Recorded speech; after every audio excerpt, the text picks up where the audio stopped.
been a year since Rafa Nadal retired at the Davis Cup last year when he played with Spain, of course, in Alcaraz, and then ended up going down to the Netherlands. But he's back on court for the first time. He hasn't been playing any tennis, and he's practicing with a very popular player. Let's go have a listen to what both Nadal and Alex Eala had to say about the practice session. This is what Rafa had to say over on Twitter.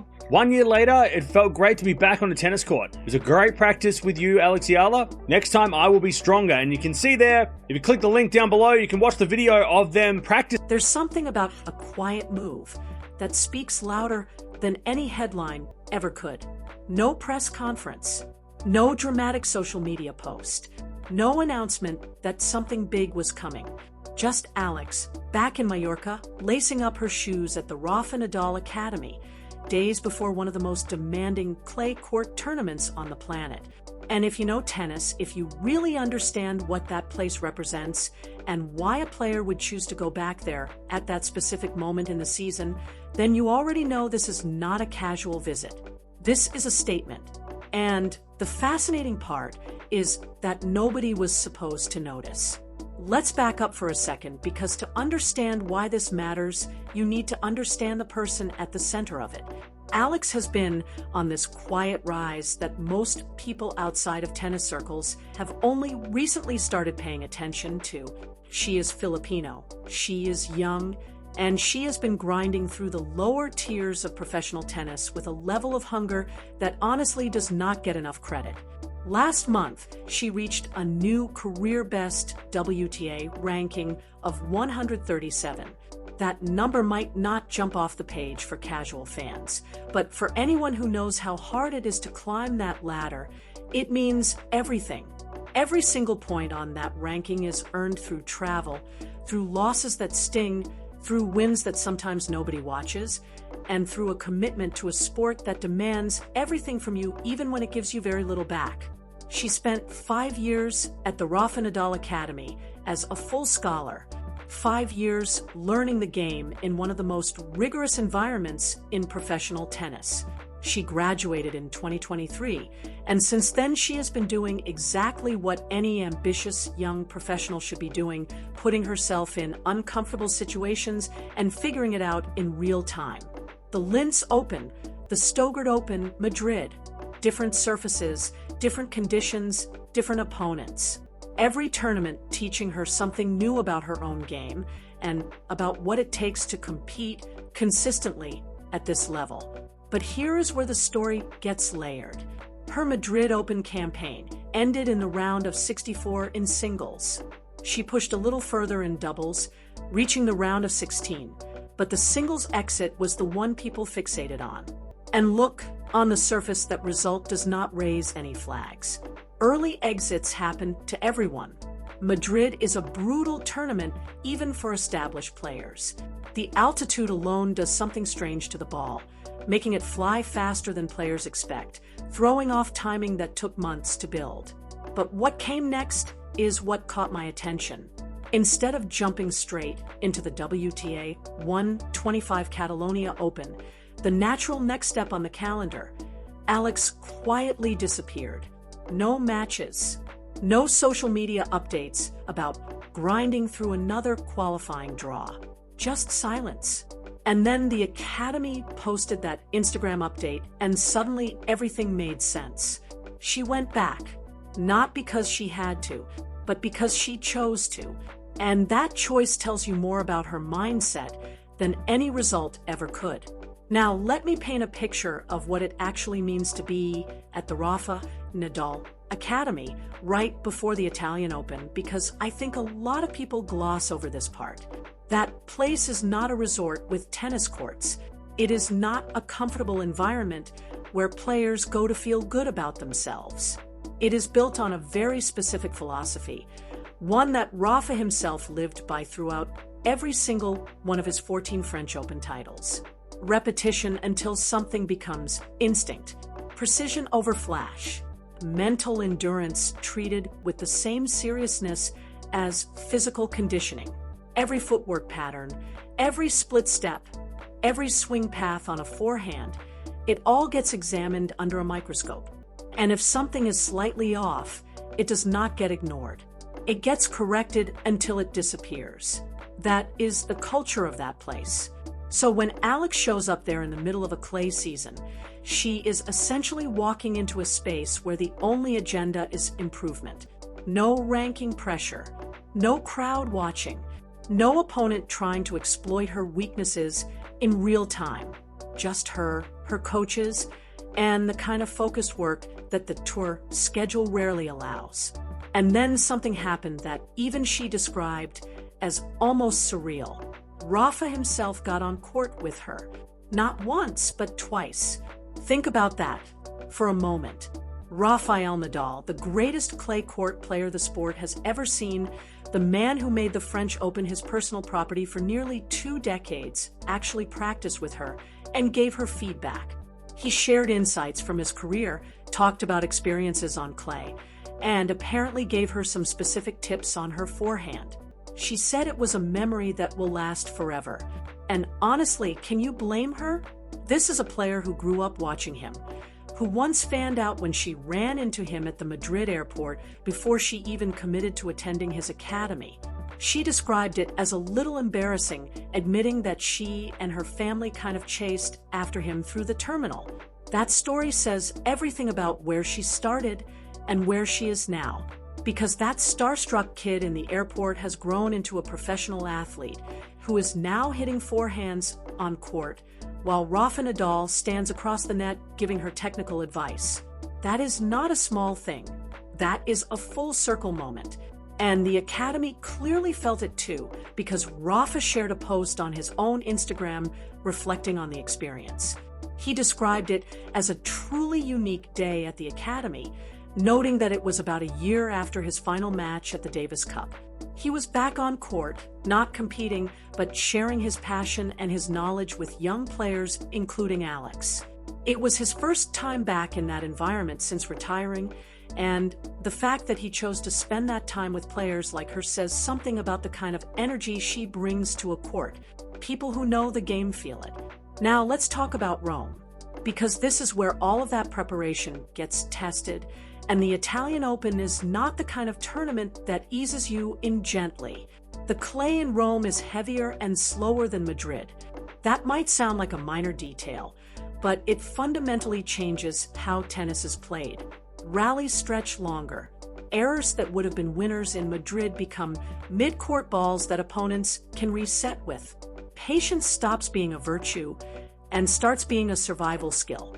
Every technical flaw gets amplified because you have more time to think, which means you also have more time to hesitate, to second guess, to feel the pressure of a rally that just will not end. It is the kind of surface that exposes habits. And not just shot-making habits, mental habits. Does a player rush when the rally hits 10 shots? Do they go for too much too soon? Do they tighten up when they are one break down and suddenly every ground stroke feels like a decision that cannot be undone? These are the things clay reveals that other surfaces sometimes hide. And this is exactly why Alex's decision to spend that pre-Rome window at the Academy rather than playing more matches is so intriguing. She is essentially betting on controlled preparation over match experience. It is a calculated risk because matches give you things that drills simply cannot replicate. The crowd, the nerves, the unpredictability of a real opponent, those pressure cooker moments where your preparation either holds or it doesn't. But here is the flip side. When a player is working through specific technical adjustments, jumping into live matches too quickly can actually reinforce the old habits you are trying to fix. The muscle memory takes over under pressure, and suddenly you are back to the patterns you were trying to leave behind. Training in a controlled environment allows those new patterns to set before they get stress tested. And if her forehand is the thing Rafa specifically addressed, that is a shot that needs repetition before it can be trusted in a tight third set on clay in Rome. This is why experienced coaches often talk about training blocks the way musicians talk about rehearsal. You do not practice a song once and then perform it at Carnegie Hall. You practice it until you stop thinking about it, until the fingers move without instruction, until the body knows what to do before the mind even sends the signal. That is what she is chasing right now. And the Italian Open is her Carnegie Hall moment.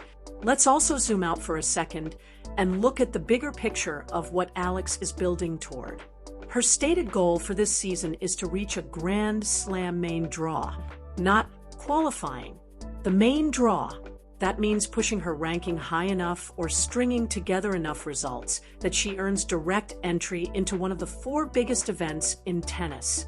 For context, that requires breaking into roughly the top 100 in the world. She is currently at 137.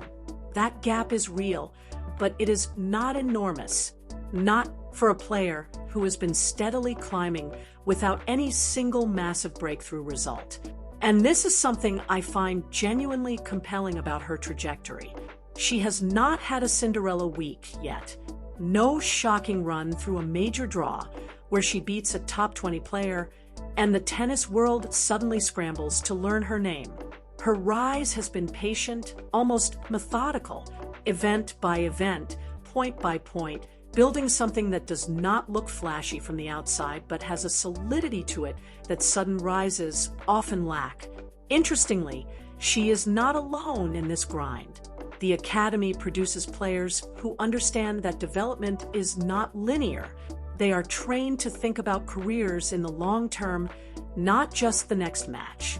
And that mindset, which comes directly from the Nadal philosophy, is visible in the way Alex is approaching this stretch of the season. Skipping the Catalonia event was not panic, it was prioritization. Returning to Mallorca was not retreat, it was strategy. And choosing Rome as the next battlefield, rather than looking for softer draws elsewhere, tells you she is not afraid of the test. She is running toward it. There was actually a moment captured on video during one of her recent tournaments that kind of illustrates the buzz she is starting to generate. Apparently, the crowd around her practice court got so large that people were lined up waiting to catch a glimpse of her hitting. One commentator noted that you could not even get close to court 6 because of how many people had gathered. The players apparently had no idea this was happening, which makes it even more charming. That kind of organic attention, fans lining up just to watch practice, is not manufactured. That IT grows around players who have something magnetic about them. And the fact that it is building around Alex right now suggests that people are sensing something before the results have fully confirmed it. That is usually how it works with the best stories in sports. The audience feels the momentum before the scoreboard shows it. Now, I want to go back to something she said that stuck with me. When she talked about her time at the Academy, she described using the visit to get inspiration from Rafa, not just technical instruction. Inspiration. That word choice matters, because technical skills can be drilled into a player through repetition. But inspiration is what pushes a person through the moments when repetition feels pointless, when results are not coming, when the ranking moves slowly, and the sacrifices feel heavy. Rafa Nadal built his entire legacy on the foundation of never letting those moments break him. He lost finals. He had injuries that would have ended other careers. He came back from surfaces that suited other players and found ways to win anyway. And every time he did it, the foundation was not just physical. It was mental. It was a refusal to accept that the outcome was already decided. If Alex walked away from those 2 practice sessions with even a fraction of that perspective settled into her bones, that might ultimately be more valuable than any forehand adjustment. Because the shots can be fixed, the footwork can be cleaned up, but the belief that you can compete with anyone on any surface under any conditions, that is harder to teach. That has to be absorbed. And sometimes it takes standing across the net from someone who has lived it to really feel what it looks like. As Rome approaches, the stakes feel quietly elevated. Not because anyone is predicting a deep run or putting her name in the semifinals conversation, but because of everything that this moment represents in the context of where she is in her career. She is at the point where the next few months could genuinely define the arc of her season. A breakthrough result at a WTA 1000 event does not just add ranking points. It changes how opponents prepare for you. It changes how the tour perceives you.